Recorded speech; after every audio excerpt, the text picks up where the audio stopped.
Hello guys, j'espère que vous allez bien. Bienvenue chez Ladoa. Cette fois-ci, on va dans le continent de l'Afrique, quelque part au Congo. Donc, je ne suis pas certaine si c'est dans la République où ce que ça s'est passé exactement. Mais si je vous dis le pasteur Cass, vous allez tout de suite avoir l'idée d'où ça vient. Et vous allez même dans les commentaires pouvoir me le dire. J'ai sauté la localité exactement. J'avais rapidement parlé de cet événement-là. Oui, it's about everything. Et justement, on parlait de ce pasteur qui avait fait un mariage qui avait dérangé beaucoup de gens. Et donc, moi et beaucoup d'autres personnes, on a été dérangés en voyant ça. Surtout en voyant la mariée. La mariée, c'est une petite. Quand je dis une petite, c'est une petite. C'est une réelle petite, ok? Et rapidement, on a pu voir, suite au que le monde était dérangé par ça, le papa de la mariée était venu dire, mais non, c'est pas ça, c'est pas ça. C'est mon pasteur et puis moi je veux, parce que c'est le papa qui est le plus insistant pour marier sa petite à ce monsieur. Pour que sa petite soit la 12e épouse de ce monsieur. C'est ça le pire. Un fidèle. Ah, je vous dis, les religieux d'église là, vous n'allez pas à l'église pour Dieu. Vous, quand vous allez à l'église, c'est pour aller avaler votre pasteur. Avaler, même les paroles, parce que même on va dire dans la Bible, je suis sûre que vous ne savez même pas c'est quoi une Bible. Vous tous, quand vous allez à l'église, là, bien en première position, vous êtes dans toutes les soirées de prière, de délivrance et de je ne sais trop quoi. C'est pas pour la parole, c'est pas pour Dieu, c'est pas pour apprendre à connaître qui est Dieu, mais c'est pour avaler votre pasteur. Vous regardez votre pasteur, vous voulez le plaire, vous voulez que votre pasteur vous fasse un sourire. Quand le pasteur vous sourit, vous êtes content. Après, vous demandez pourquoi vous n'avez aucune bénédiction. Parce que Dieu vous regarde, Dieu vous vomit. Donc, oui, je le dis, je le déclare comme ça. On y va sans perdre d'instant sur un peu, il y a le déroulement, un peu de update, de déroulement sur ces événements. On y va. Si. As you know, Doha a pas sa langue dans sa poche. Et cette situation, ça arrive beaucoup trop. Beaucoup trop. Est-ce qu'on peut ralentir sur le processus de créer des églises, d'aller s'abrutir dans les églises et aller être actif dans la vraie vie pour amener du réel changement? J'y vais sans perdre.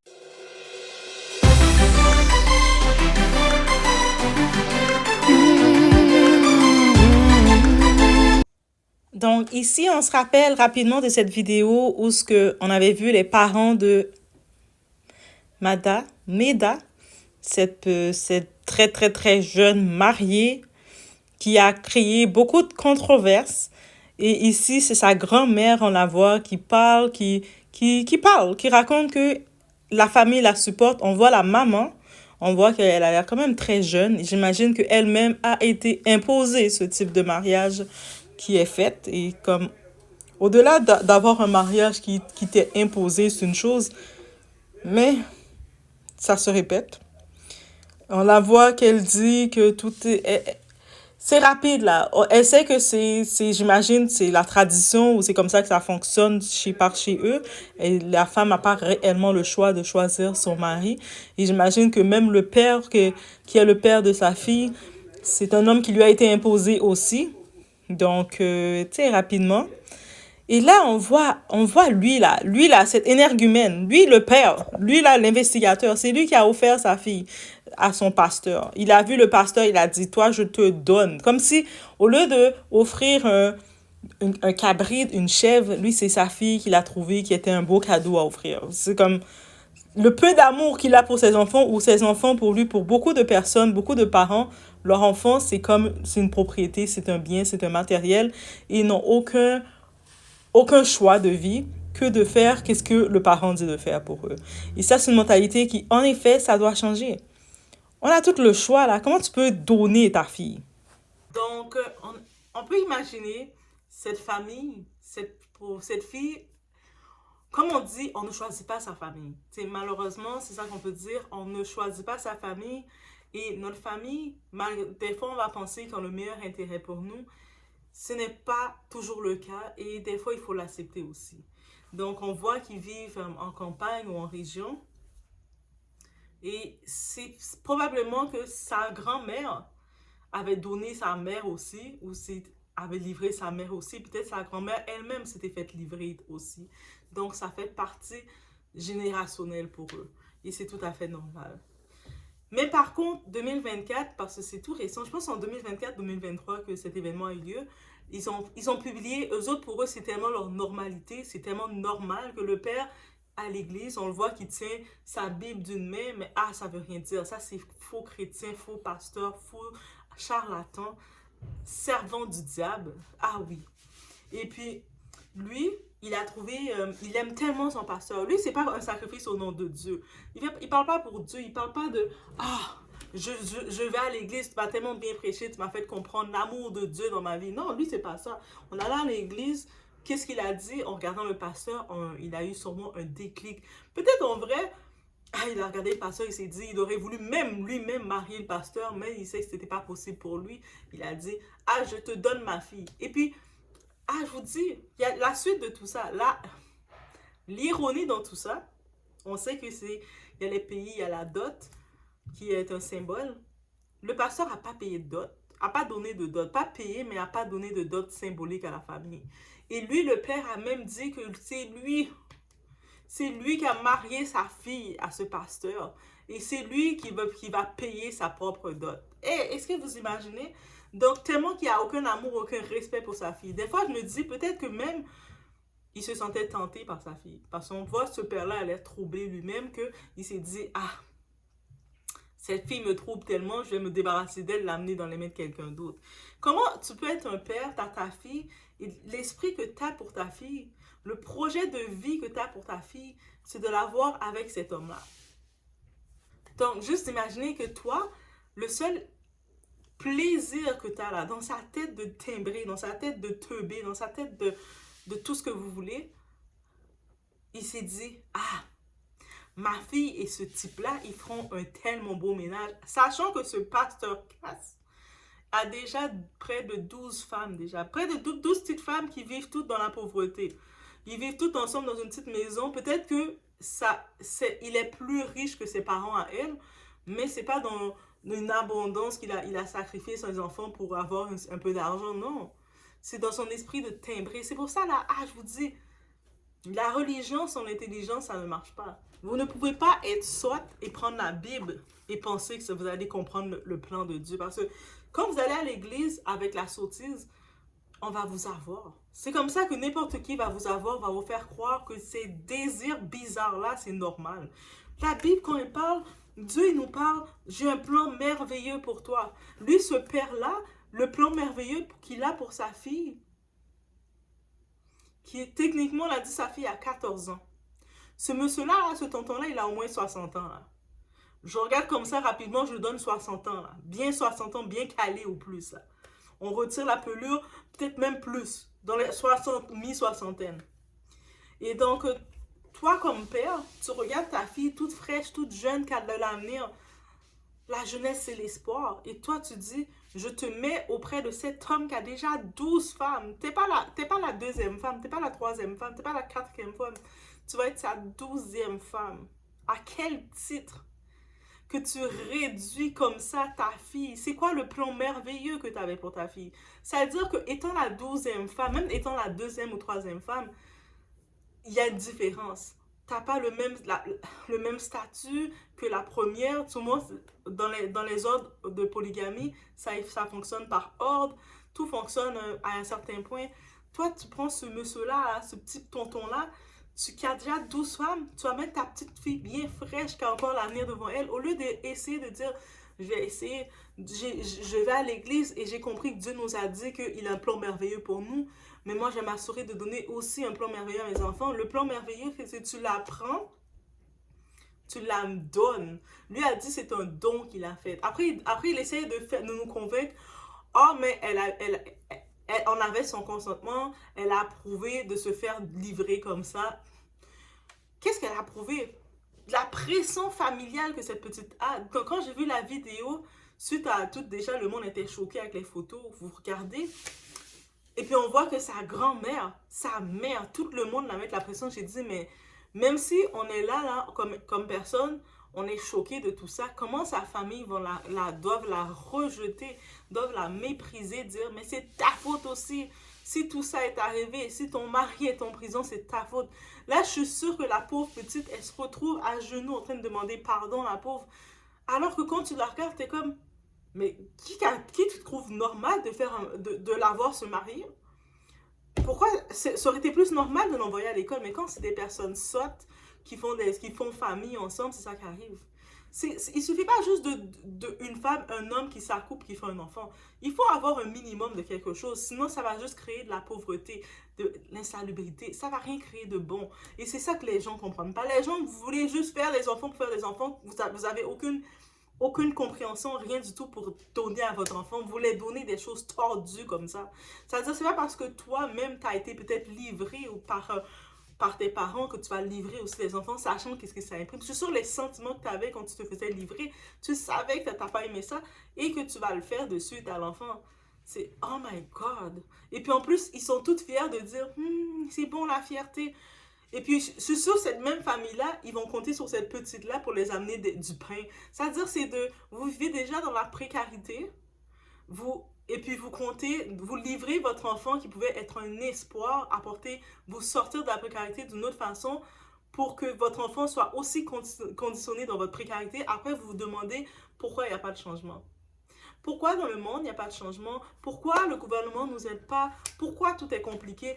Mais non, c'est toi qui dois avoir une action, un mouvement d'action et puis rester conditionné dans ce genre d'église-là, avec ce genre de pasteur-là. Et dans la Bible, ils le disent dans l'Apocalypse. On va toutes les voir.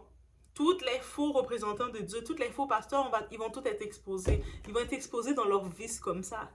Dans ce genre de vice-là, de faire 12 femmes, de promener comme ça, de faire le désordre comme ça, de faire des relations chaotiques comme ça, tu vas être exposé. Même si tu verrais ton fidèle qui te suit, c'est un timbré. Il n'a pas tout son cerveau. Son cerveau est connecté, mais il n'a pas de cerveau. Il n'est pas connecté dans les... L'oxygène ne passe pas dans son cerveau. Donc, même s'il viendrait te voir, pasteur, je vous donne ma fille. Toi, tu vas dire, hey, arrière de moi cette idée-là, Satan. C'est pas comme ça que je vous prêche. Mais lui est comme, ah oui, ok, on y va. Et puis tu le vois avec son petit costume coloré, aller faire son mariage. Et puis toutes ces femmes autour, lui est content. T'imagines ce tonton-là, là. Si tu regardes sa face, tout ça, et puis tu vois là, t'es comme, bien sûr que ça a choqué tout le monde.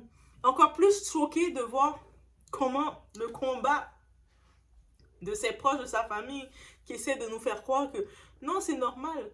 Et là, bien sûr, il y a eu les updates de tout ça, parce qu'il y a eu justement on a fait tellement que ça fait du bruit sur les réseaux, le pouvoir des réseaux justement, il y a eu le procès.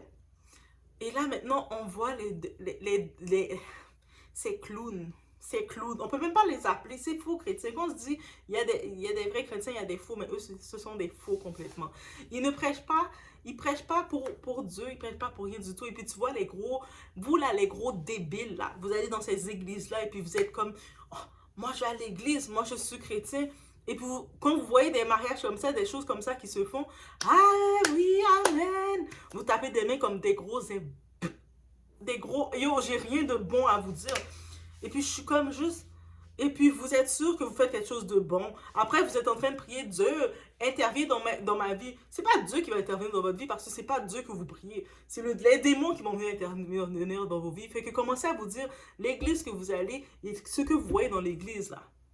Est-ce que c'est vraiment le message, le plan merveilleux de Dieu ou c'est votre plan de vermine, vous essayez de vous compenser pour ça? Tant de gens, vous êtes dans l'église, vous voyez plein de choses se faire bizarrement, mais vous êtes là. Même dans votre propre foyer, il y a ces choses-là. C'est pour ça que ça vous dit plus rien. C'est comme, ah mais c'est normal.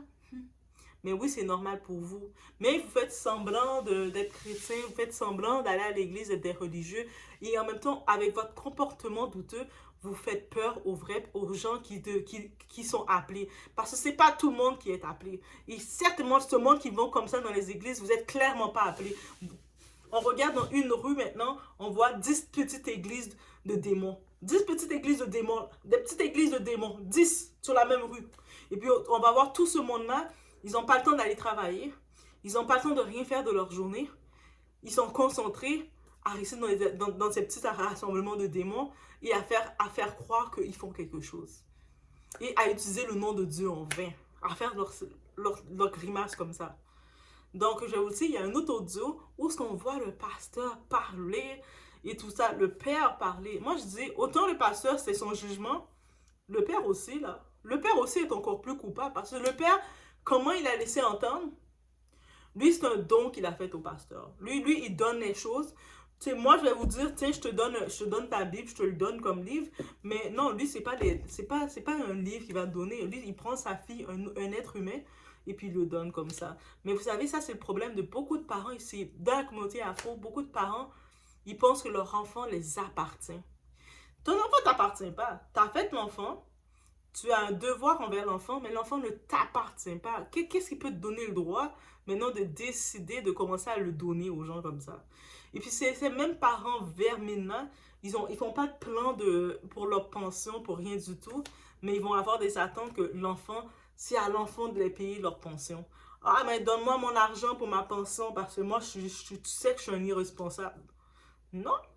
Bien sûr que oui, on peut, nous, dépendant de quel parent que tu as, parce que moi encore, je vais le dire, ça peut être controversé, mais c'est pas tous les parents qui méritent une sympathie d'un enfant. Il y a des parents, vous avez tellement été nuisance dans notre vie, dans la vie de notre vie, quand on a grandi. Vous étiez plus, vous avez plus été là pour créer la distraction. Vous avez plus bloqué, créé de la pression qu'autre chose. Mais là, après, vous attendez, tu dois supporter ton parent parce que t'as fait. Non. Tu as ouvert tes jambes ou t'as forniqué comme tu devais. Et puis, je suis née parce que je devais naître. Moi, en tant que tel, je t'aurais choisi. Peut-être que j'aurais été dans le foyer de Bill Gates. J'aurais été mettre comme Bill Gates comme père. Tu sais, c'est comme... Tu penses vraiment des enfants, ils vont choisir d'être dans la pauvreté. Je regarde la vidéo, là, on le voit qu'ils vivent dans la terre, dans la pauvreté. Et puis, ils font leurs choses médiocres à faire plein d'enfants. Et puis, tu vois, la mère, elle a deux petits-enfants qui sont accrochés à ses bras. Ils font de la pauvreté. Mais je me dis, c'est toujours les personnes pauvres qui n'ont rien à donner à un enfant qui sont le plus ouverts pour faire des enfants et puis les créer de la médiocrité sans fin. On peut blâmer le gouvernement, mais on doit aussi changer notre façon de faire. On doit aussi changer notre mentalité, notre façon de faire et dénoncer qu'est-ce qui doit être dénoncé. Parce que ça doit être dénoncé, guys. Ah, c'est pas possible. Donc, on écoute rapidement les petits updates. Monsieur, à vous, hein? C'est lui qui a lu. Tu m'as fait appeler. C'est un mensonge de mauvais goût diabolique. C'est une tromperie. Ça ne doit pas être la justice. On proclame des mensonges. Le papa de l'enfant est ici. Mais non, mais je vous donne. Mais laissez-moi parler. La version, la voilà. Celui-ci, c'est mon frère. Je n'ai jamais parlé en particulier avec lui pour chercher une femme. Jamais autant. Moi, je suis en route en voyage missionnaire. C'est lui qui est venu me présenter dans une grande assemblée sa fille. Le 30 décembre 23.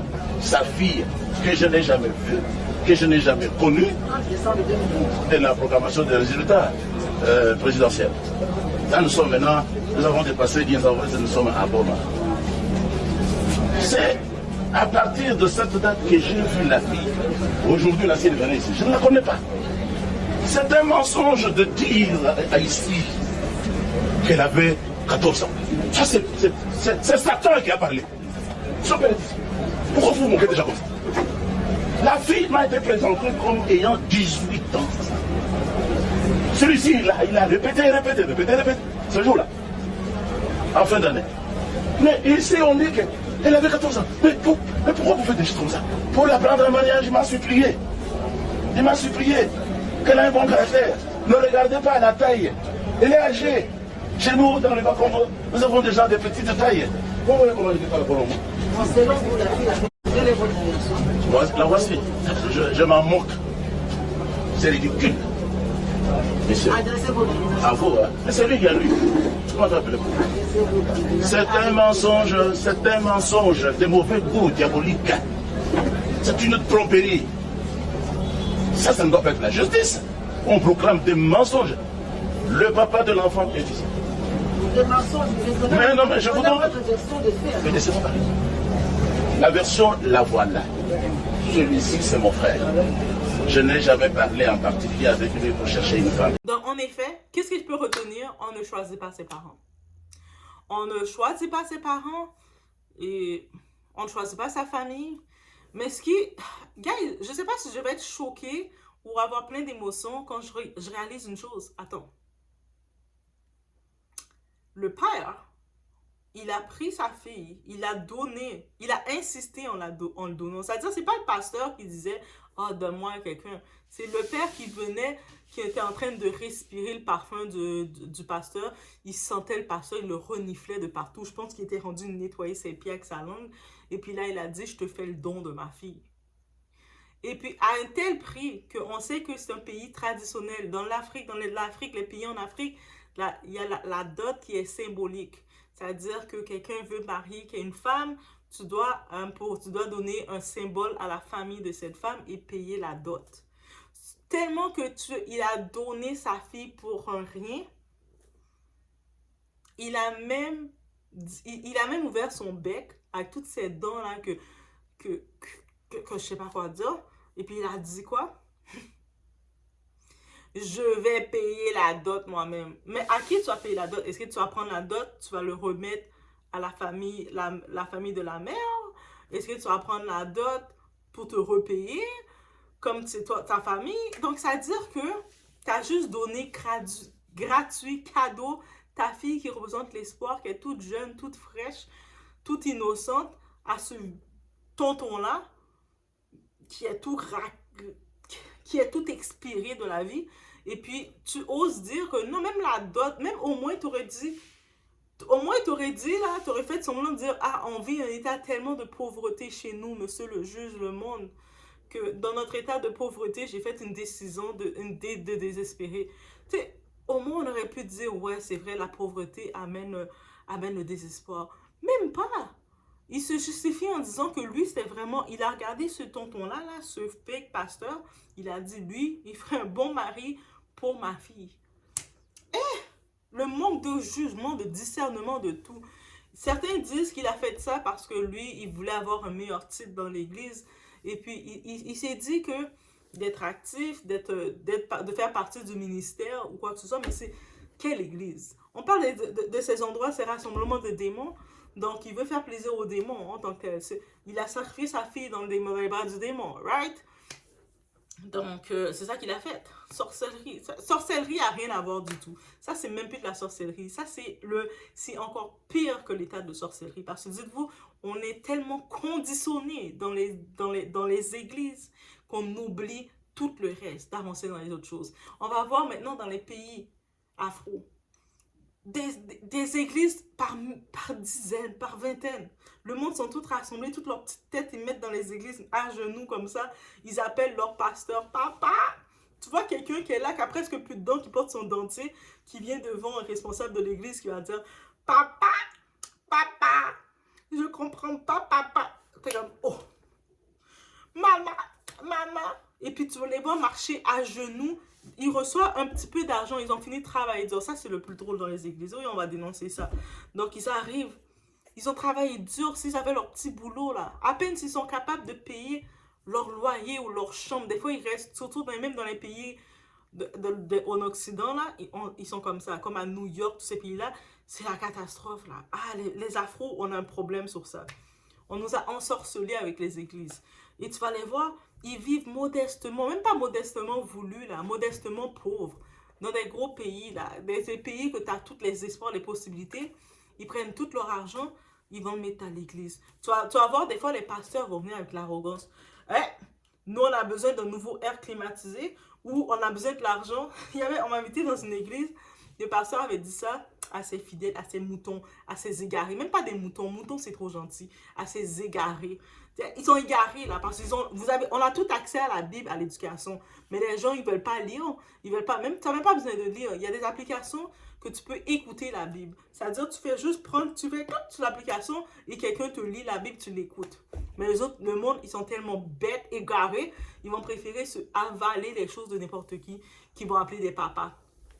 Et là, justement, on m'a invité dans cette église-là, et comment vous dire? On disait, le pasteur disait carrément, il y a sa fille qui devait aller faire un voyage c'est la fin de l'année, c'est les grandes vacances qui arrivent, elle et ses amis, ils avaient prévu d'aller faire un voyage d'exploration en Europe. Donc, l'église, vous devez aider ma fille. Et voici un panier de contributions pour son voyage. J'étais comme, tu sais, le voyage, c'est-tu un voyage parce qu'ils vont faire une mission dans l'Europe? C'est quelque chose qu'ils font. Là, quelqu'un me dit, ah non, non, non, parce que sa fille va faire un voyage.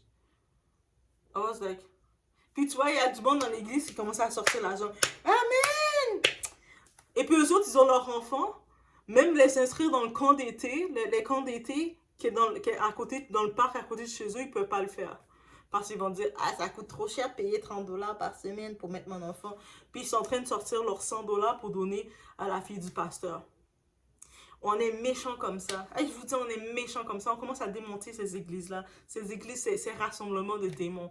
On commence à dire, dès que vous êtes là, oh, on va prendre un petit gars de l'église. Ah oui, prenez entre vous. Restez entre vous vraiment parce que oh, c'est une catastrophe. Et puis, quand on regarde ces choses-là, il faut le dénoncer. Parce que c'est pas ça la vie chrétienne. Tu vas les voir là, qui sont bien là. Ils vont regarder le monde. Mais il faut que tu viennes à l'église, dans notre église de démons. Hein.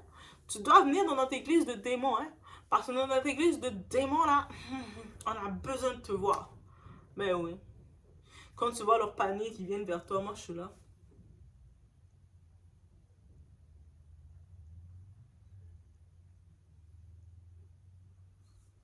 Le panier passe. Tu vois, le monde sont comme en train de justifier. Ah, oh, mais je voulais donner plus, mais parce que je devais payer mon loyer. Ben là, j'espère que tu vas payer ton loyer, grosse conne. Tu sais, dans ma tête, c'est... Désolé, il n'y a plus zéro sympathie pour vous. Tu sais, quand tu arrives, tu vois ce monsieur-là qui trouve normal de prendre sa fille, de vouloir donner comme don. Ça veut dire qu'il n'a plus d'argent à donner. Et puis, il a regardé sa fille qui mangeait son petit pain trempé dans son café. Il a dit, toi, t'as un... Ah! Oui, toi, je te donne, toi. Toi, t'es mon don. Comme ça. Tu sais, quand tu tombes dans la mauvaise famille, oh mon Dieu, ça, c'est le pire. Ça veut dire que des fois, là, le monde, ils se sentent mal parce qu'ils sont séparés de leur famille, parce qu'ils disent, oh, je sais pas, j'ai tout fait pour ma famille, mais on dirait qu'ils veulent pas me comprendre, je suis séparée d'eux. Reste séparé d'eux. C'est pas nécessairement pour ton bien que tu étais avec eux.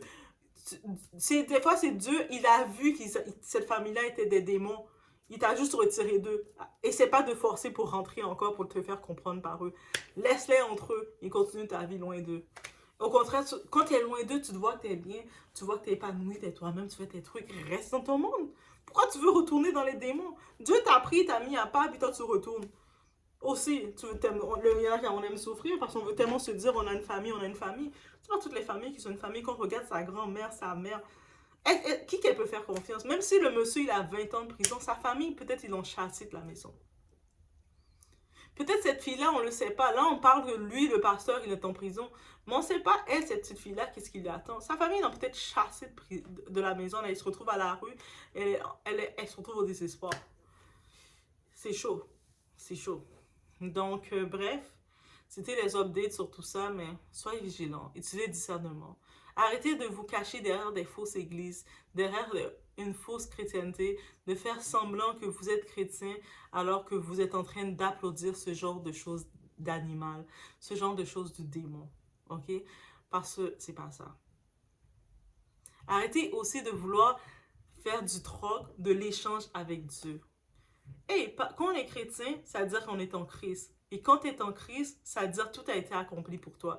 Et quand on dit tout a été accompli pour toi, ça veut dire que ce n'est pas par tes actions, parce que tu le donnes, parce que comment tu peux l'acheter ou quoi que ce soit. C'est par la grâce. La grâce ne s'achète pas. Ça veut dire que quand toi, tu es chrétien réellement et tu sais c'est qui Christ, Jésus-Christ, tu sais c'est qui réellement.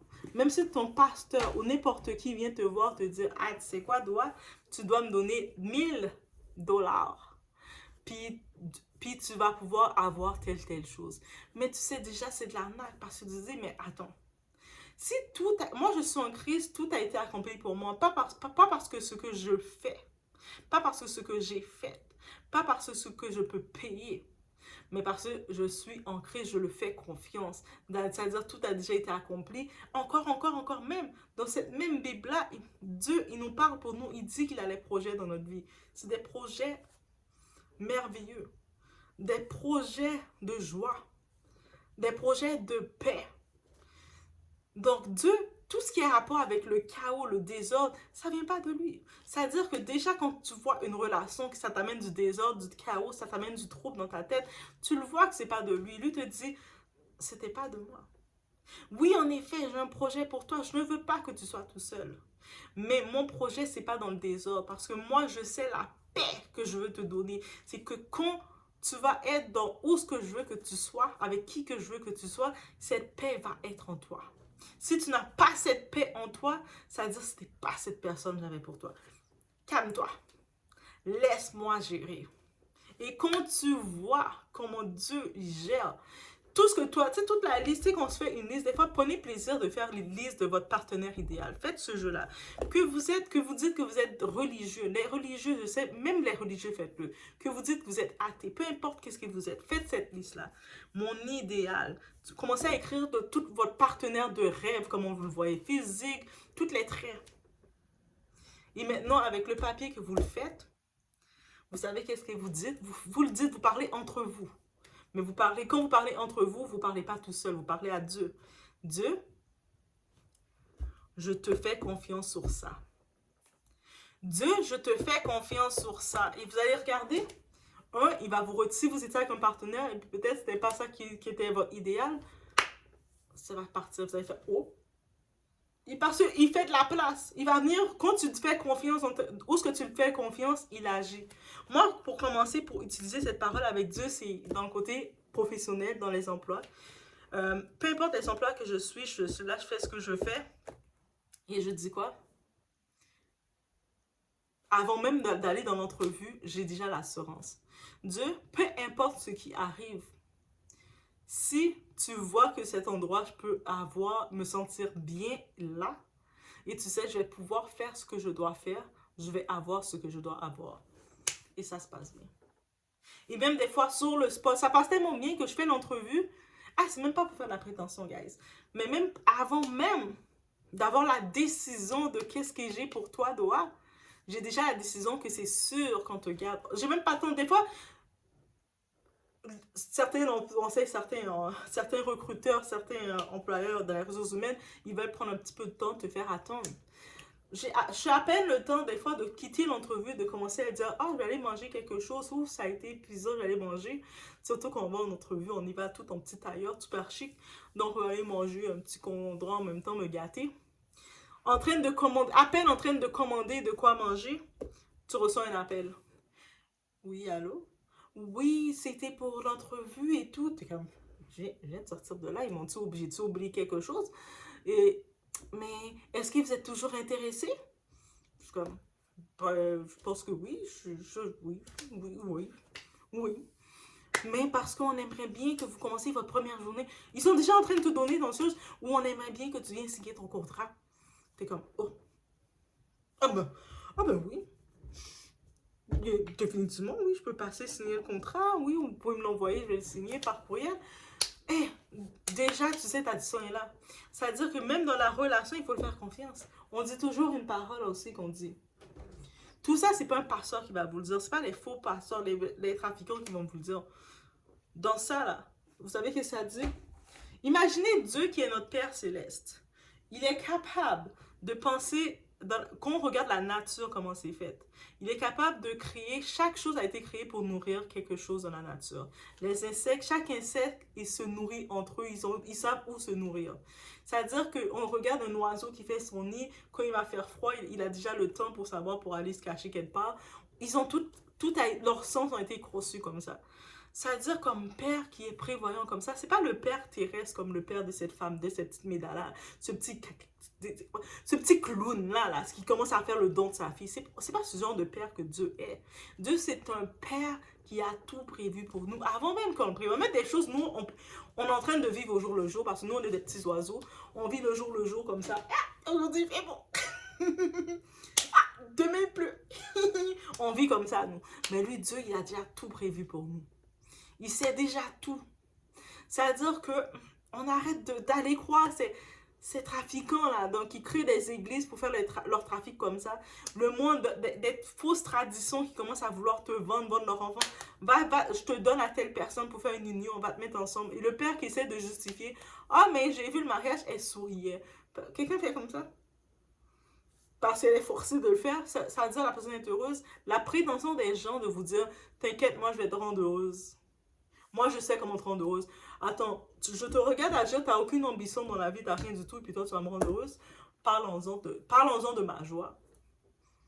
Toi, tu vas m'apporter la paix, alors que t'as zéro ambition dans ta vie. Tu restes assis toute la journée sur une chaise, en train de chauffer ta chaise.